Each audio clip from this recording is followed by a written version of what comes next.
Hi, my name is Oluwatobi Oluwagbemi, and I am from Nigeria, specifically Ilorin, Kwara State. I would like to talk more about where I'm from, but I don't want to take too long, so I'll just say a few things about where I'm from. Where I'm from, it's safe to go to school. Girls can go to school. Girls can get a good education. Girls can get a good life, but it is not the same in neighboring states. My state is not far from the northern states where the Boko Haram people are threatening girls who are trying to go to school. They are killing them, kidnapping them, using them for bomb suicide, beating them, hitting them, like traumatizing them just for trying to get an education. Trying to gain an education is a crime. And so, because I'm so close to the problem, I decided that my life goal will be solving this problem. Life is too short to not solve problems for others when we are able to do so, when we have the opportunity and the capacity to do so. The question, what experiences have made me the leader that I am today? I would be honest to say a lot of things have happened in my life to make me who I am today. And one of them that shaped me is the trauma I went through when I was younger. When I was younger, I was bullied a lot by students, other students like me, my mates, and my seniors. And I grew up thinking that I was not good enough, thinking I was not enough, thinking something was wrong with me, thinking that people hated me because I had a mark on my head that just said hatred. Hate her. She's disgusting. She's a bad person. She's stupid. She's crazy. She's weird. She's a fool. Like, people told me all those things, and so I believed it. But when I got to college, it continued. Normally, in my country, bullying ends in university, right? But mine didn't end in university. I came to the United States for school, and certain Nigerians still bullied me. And when I left the experience, it took me a lot of time to heal. It took me 3 years to heal from that experience because people are different and people heal on a different level, people heal on a different timeline. And so it took me a long time to heal. And now I've promised myself that I want to be an inspiration to other girls so that they can heal like me. They can heal faster.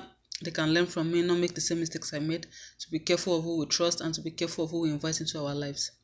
So that is why I am who I am today. So it says, what communities do you identify with? How do you demonstrate leadership to create change in your community? I identify as a black person. I identify as an African person. I identify as a woman, heterosexual. I identify as an immigrant. I identify as a woman, and I identify with anybody who has gone through something hard in their life, who has been rejected for being different, looking different, just acting different. My communities that I identify with, it says, however, demonstrated leadership to create change. I lived in St. Cloud, and in St. Cloud I have done several things to make sure that I am a leader. I've participated in two leadership programs, namely the Capital Pathways program and the Jugaad Leadership program. And I'm trying to get involved in more programs so that I can be able to um be one of the change makers in the community. I don't believe in sitting down and waiting for the leaders to bring change to us. I believe in going for the change, going to get the change. I believe in standing up for the change. I believe that we should stand up for what is right, stand up for justice, and stand up for other people who cannot stand up for themselves. So that's why I've been involved in all these leadership activities and programs so that I can do something to create change in my community. And it is hard because there are so many barriers to get there. It is hard because there's so many people putting you down, putting me down. It is hard because so many people are saying it's not possible, but because I have it in me and I believe in myself more than anybody will ever believe in me, that is why I'm a go-getter. I go for those leadership positions. It says, tell us about your vision. What are the challenges faced by your communities? What is the change you seek and the vision you have for you and your community? Okay, yes. So the challenges faced by my community is that black people are looked down upon on. Africans are looked down upon on.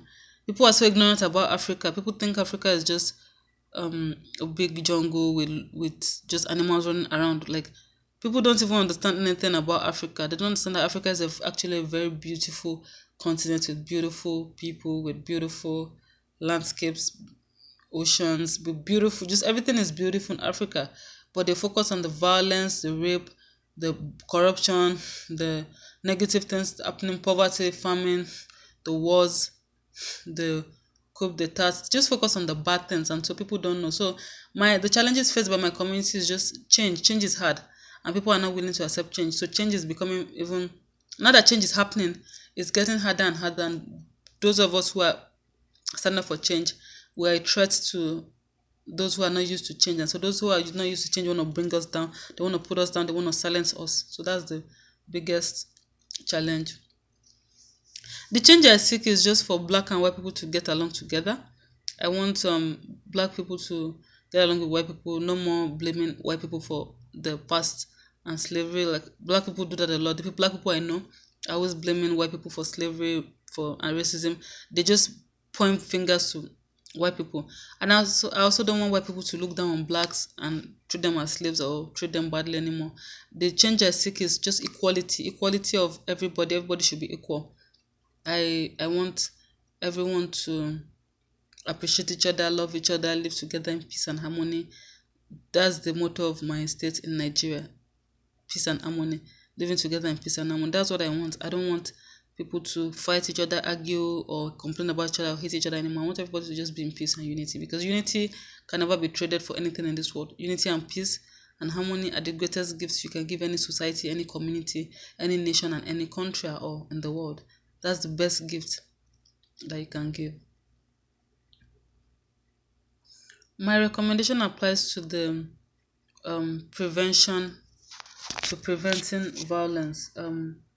For the blueprint action, my recommendation goes to um let me see to my recommendation goes to the safety and violence prevention. So my idea is that I want to create a program where we'll talk to girls about bullying, about abuse. It could be sexual abuse, it could be physical abuse, whatever abuse they're going through at home, where students talk about it, where then they're not ashamed to say, oh, we can't talk about it. No, I want students to talk about bullying, to talk about any abuse that they're going through, any traumatic thing they're going through. And I also want them to have a friend to share. So we could bring up a group. With that program, we'll bring up a group of people, a group of girls and women who come together and talk to those girls, impacts positively on them, positive affirmations, so that they can learn to believe in them, believe in themselves. Um, and also, I'll use this money very wisely to help girls and women. Like I said, I would use this money wisely to help girls and women so that they can do very well, they can do better in their field, in their studies, in their school, whatever age the girls are, I want to help them. So I'll work with my mentor on using this money to help with moving forward this action, and I'll take these programs to several high schools and colleges.